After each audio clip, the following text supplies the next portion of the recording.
Tonight on The Best Times, we examine the growing problem of elder abuse and explore a coordinated response to elder abuse initiative that may become a model for the rest of the nation.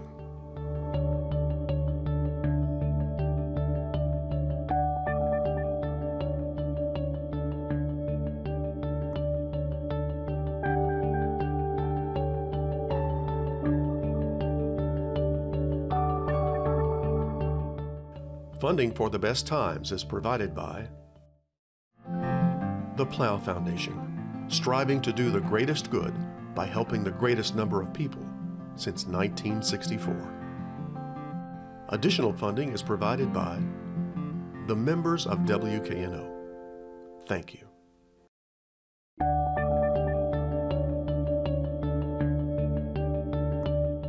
Hello, I'm Chris Hardaway. Welcome to this edition of The Best Times, a series that looks at life after 50. How do you define the term elder abuse? Do you think it's something that happens in bad nursing homes? Well, you're partly right, but the problem is much, much bigger than that.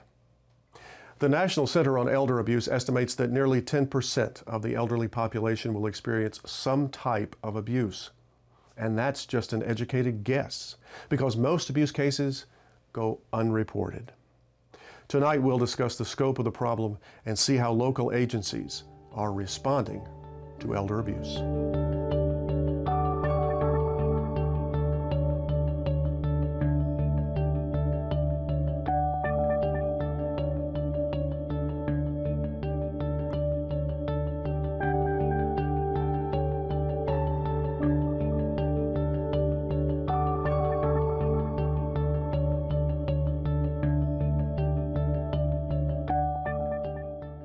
Elder abuse is a type of mistreatment that occurs among older adults, and it has to do with the vulnerabilities that happen as we age, so that we become more vulnerable to abusive actions due to physical and cognitive and emotional changes that happen with aging. So it can be physical abuse, sexual abuse, emotional abuse, neglect, or financial exploitation. Generally, the abuser is someone in a close, ongoing, trusted relationship with the older adult, someone like a spouse, a partner, an adult child, another family member, a caregiver, or someone who's come into the life of that older adult. From a good study done by some colleagues in New York, it looks like in their estimate, about 1 in 23 cases is actually reported. So a lot of people think about it as we think about icebergs, which is that 2/3 or more is really below the surface.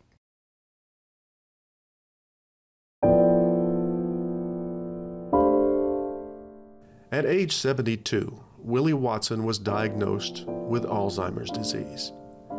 His daughters put him in an assisted living facility, but the ever-increasing costs became prohibitive. Willie was moved into a smaller private home that had been converted into an assisted living facility, housing 6 residents. This home was less costly, but Willie's daughters soon found out that this affordability came at a high price.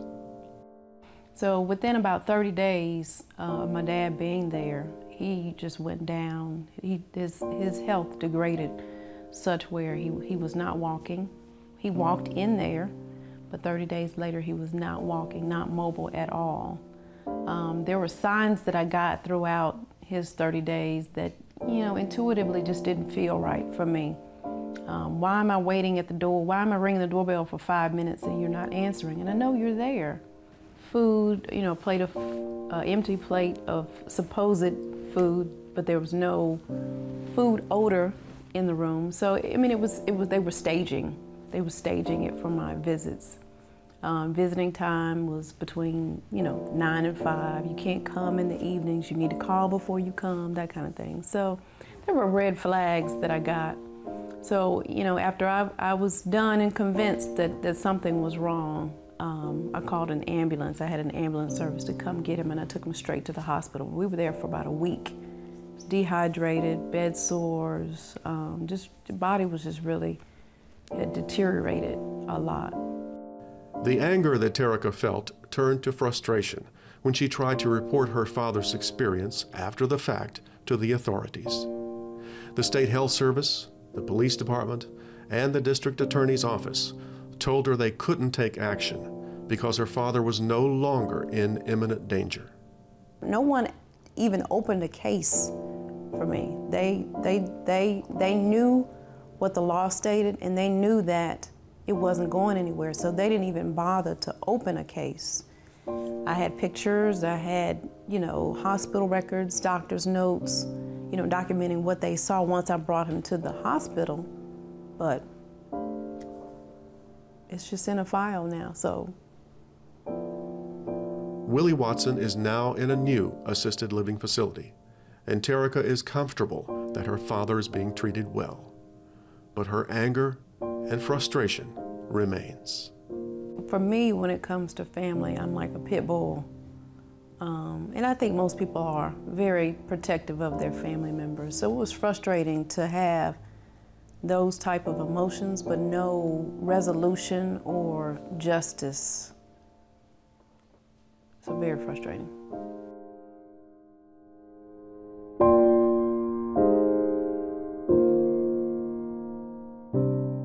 This is the cautionary tale of Donald McClurg, a decorated World War II veteran, a college graduate. He became a successful sales executive after the war and built a comfortable life and a family with 3 children. All of them would grow up to become lawyers. In 2009, Donald lost his wife to cancer. While living in Florida at age 93, he was befriended by a 38-year-old woman who told him that she too had cancer, but didn't have the money for treatments. Over the course of a year, Donald McClurg gave her $90,000, almost half of his life savings. The woman was lying. She was a proven con artist. She had 2 other complaints filed against her with the same police department for elder exploitation that had never been prosecuted, which was one of the reasons she's been able to continue this, because these cases are so often underreported, and even when they're reported, they're very rarely prosecuted because of several reasons, but one is the victims don't make good witnesses. This is one of the rare cases of elder financial abuse that was actually prosecuted. But it took the efforts of Andrew and his sister, who are both lawyers, a tenacious detective, and a willing prosecutor to convict this woman. She pled guilty to a second-degree felony, made fairly substantial restitution. The prosecutor said it was the largest restitution he'd ever seen in a case like this, and this is the only type of case he prosecuted. But when you think about it, he gave her $90,000, he got back $50,000. She spent 2 days in jail, pled guilty to a felony, got probation, no jail time. And that was one of the most successful prosecutions in history. And it wasn't the prosecutor's fault, it's the nature of these cases. In October of 2014, Florida enacted an elder abuse statute that uses the legal concept of permissive presumption of exploitation as a tool to convict con artists who prey on elderly victims. Andrew McClurg was one of the architects of that law. If I had one central point to emphasize to everyone, it is, don't ever make the mistake of thinking your elder, your loved one, is immune from exploitation. So how do we encourage greater reporting of elder abuse cases? How do we enforce the laws already on the books and write new ones to protect the victims and prevent victimization? And how do we address a problem that is so hidden from view? These are some of the questions that will be answered by the Coordinated Response to Elder Abuse Task Force, a 3-year initiative funded by the Plow Foundation. Recently, I sat down with representatives from 4 different agencies to discuss ways to address the problem of elder abuse. Kay Mosby is intake counselor at Adult Protective Services. Carrie Shelton is Assistant District Attorney for Shelby County. Deputy Chief Mike Ryall is with the Investigative Services Division of the Memphis Police Department. And Patty Tosti is Director of the Coordinated Response to Elder Abuse team. Who is being abused? Who's the most likely victim of abuse? Really, we're looking at anyone who could be abused.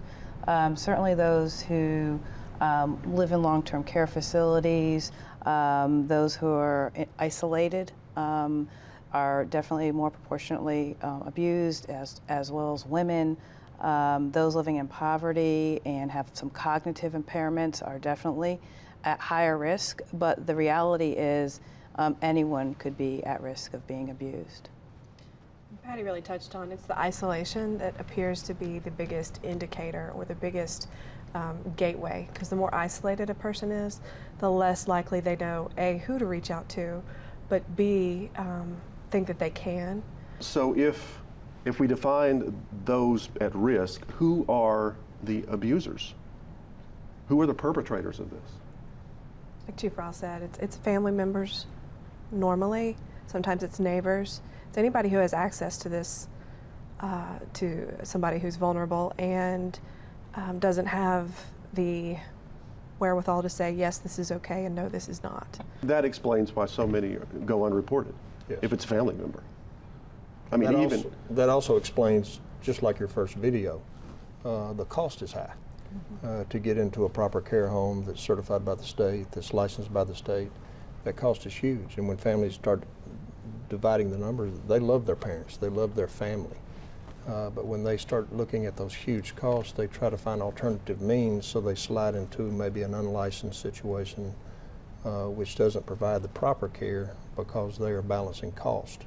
So they're not really abusing people, but they place their family into a care home or a care facility that maybe is not monitored as well. I want to talk about the roles that your organizations play in elder abuse. Let's just start with Adult Protective Services. What's the function of Adult Protective Services? We are state mandated to investigate any type of allegation of abuse and or neglect, and that's even with just you suspecting it. We will take those calls or emails, faxes. As long as the information gets to us, then we're mandated to go out and make a face-to-face visit within the first 7 working days, and we have 1 to 60 days to complete our investigation. During part of the investigation, we try to determine whether or not those allegations are true, and then try to provide services to reduce the risk. And that's the major issue, is reducing the risk of that person continually being abused or neglected. So you don't have to have proof. It's simply someone calls and says, I think Yes. this may be an abusive situation. Yes. And you can act on that. Yes, we can. Okay. Let's talk about the police department. It's real simple. We work with Adult Protective Services closely, but we do more totally the criminal side. Once we dissect a case, if we see that there is a criminal element there, then we work with the Attorney General's office to pursue prosecution in that case. And that's mainly our driving force, is we make sure that bad guys go to jail when they abuse and hurt people. Is it difficult to find the proof to take it to the prosecutor? It can be. I'm thinking of a case locally where a father was lonely. His daily routine was to go to a restaurant where he became friends with the waitresses there, and they would tell him hard luck stories about their life, and he would do similar to that case study that you showed. He would start writing checks to these women. The daughter, fortunately, had a very strong control over the life and was able to monitor his bank account, saw a huge depletion of funds, so she quickly got the police involved in that situation and was able to resolve it. But it takes that overseeing. It takes somebody in your life to oversee your activity. Seeing risk factors is not difficult. We all know what's bad and we all know what's good generally. But the good rule of thumb, if you see something that appears bad, it probably is, so you need to report it to somebody. And the role of the prosecutor? The District Attorney's Office, our job is to present cases in criminal court and in general sessions where there is a suspicion that the law's been broken, and then if necessary, we put it in front of a jury and ask a jury to decide. To toss in there with the abuse and reporting it, it actually is a requirement that if you suspect the abuse, the financial exploitation, neglect, any of the above of a vulnerable adult, you must report it. Everybody is a mandated reporter, and to not do so, to fail to do so, is actually punishable by 11 months and 29 days in jail. That's generally not the issue. Most people think that that's not their position or not their place to call.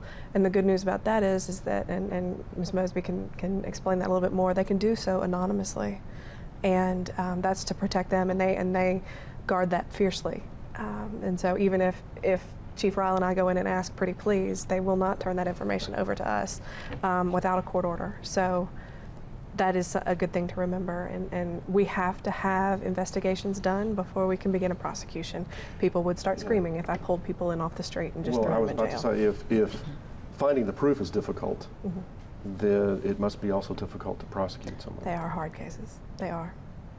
Because, like, for example, in the case of Donald McClurg, where you had a case that, is this a gift when he writes this check? Is it a loan? She probably said, oh, well, he gave me the money. How do you prove it? Well, even, I can take it even more simple than that, is we're dealing with people who are older, some people who have longer lifespans, some people who don't. But by the time we get the information and the time we are able to file charges, chances are that our victim may either have a change in mental status where we wouldn't be able to use them as a witness, or they're just no longer available, period. And if we can't have a victim in a theft situation, is what it would be, to say, I didn't mean that when I gave it to them, then it really does complicate matters for us. We pursue it in different ways, but that truly is the biggest hurdle.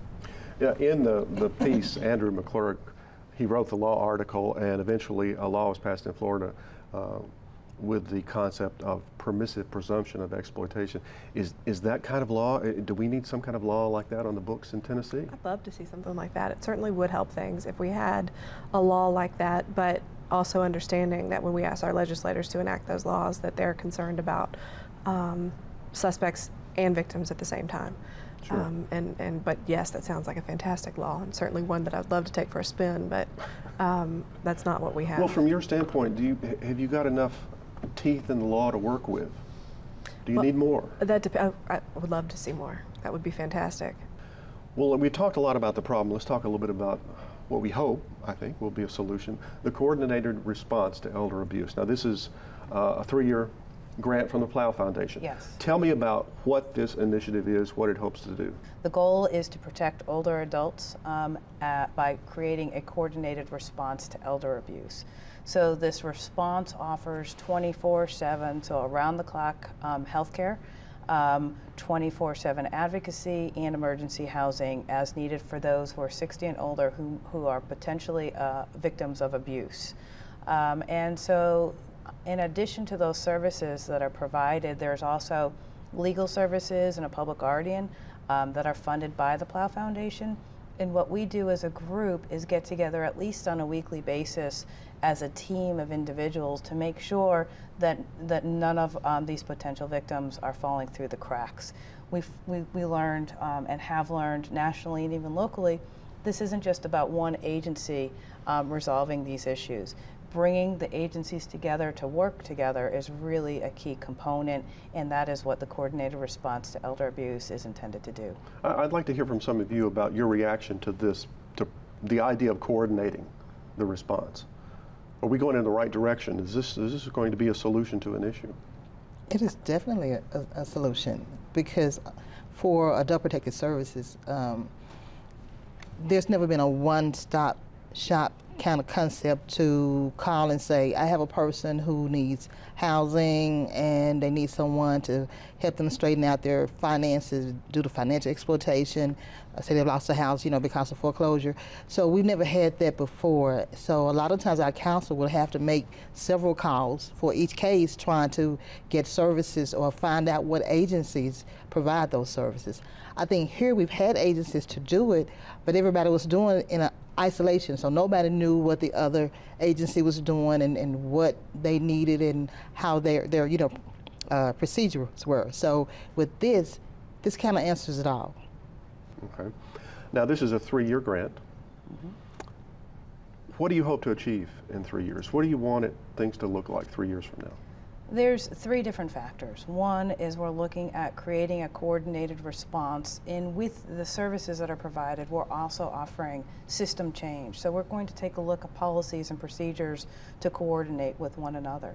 We want to make sure that the coordinated response team agrees with the decision, so that this effort is done together as a group.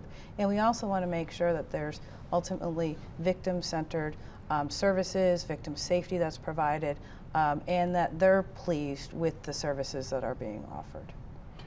Do any of you know, in your experience, if there's anything similar operating in other cities where they've got programs in place, or perhaps laws like the one we've seen in Florida, that are making positive steps toward helping correct this problem? The good news is, around the country, there's been work that's been done in various areas. So New York has an incredible program with regards to housing. Out in California, they have an incredible healthcare center of excellence with regards to the medical piece. So there are lots of people around the country that have services. I do not believe that there's any one entity or community who's doing all the pieces that we are doing here in the Memphis market.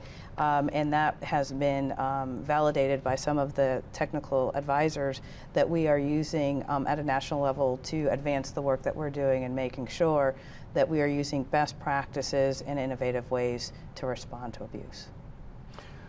Well, let's talk about the future, because even beyond 3 years of the grant, because we all know the baby boom generation is growing up.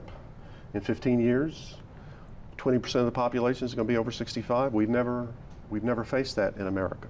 Don't know what that's going to look like. What kind of impact is that going to have on this elder abuse issue? Well, one of the statements I always like to make, if we compare elder abuse to child abuse, and there's definitely different nuances to each, but essentially there's been a lot of work on the child abuse perspective.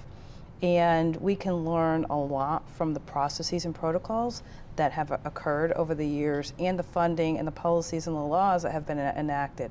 So my perspective, adult protective services and services for older adults is 30 to 40 years behind that which has been in action with children. So I think we do have a ways to go, and there needs to definitely be increased funding for adult protective services around the nation as well as locally.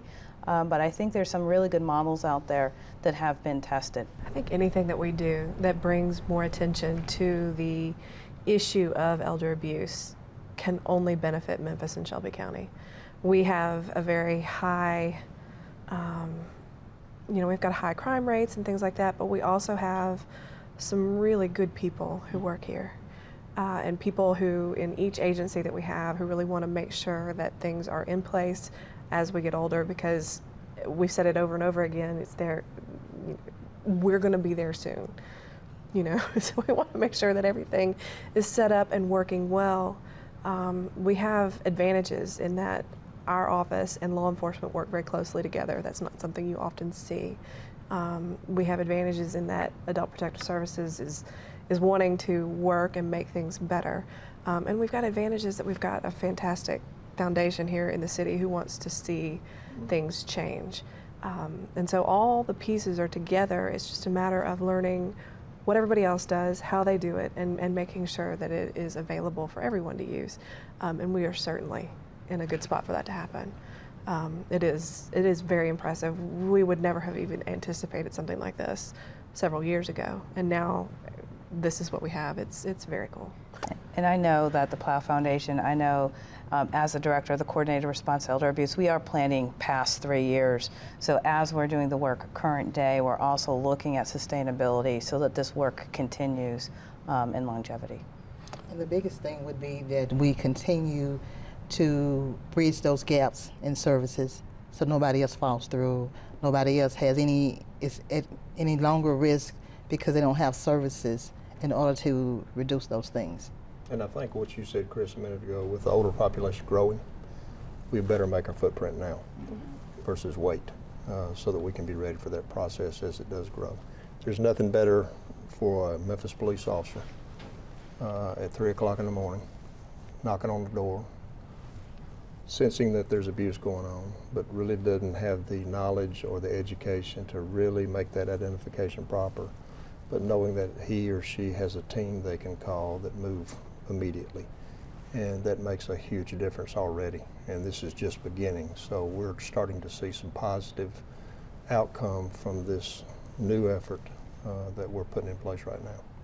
Well, perhaps we will become a model for other cities to follow in the future. I want to thank all of you for being on The Best Times. I appreciate it. Thank you. Thank you. Although the CREA initiative has only just begun its work, it's already producing results. And it's hoped that the success of this program can be the model for other similar programs throughout the country.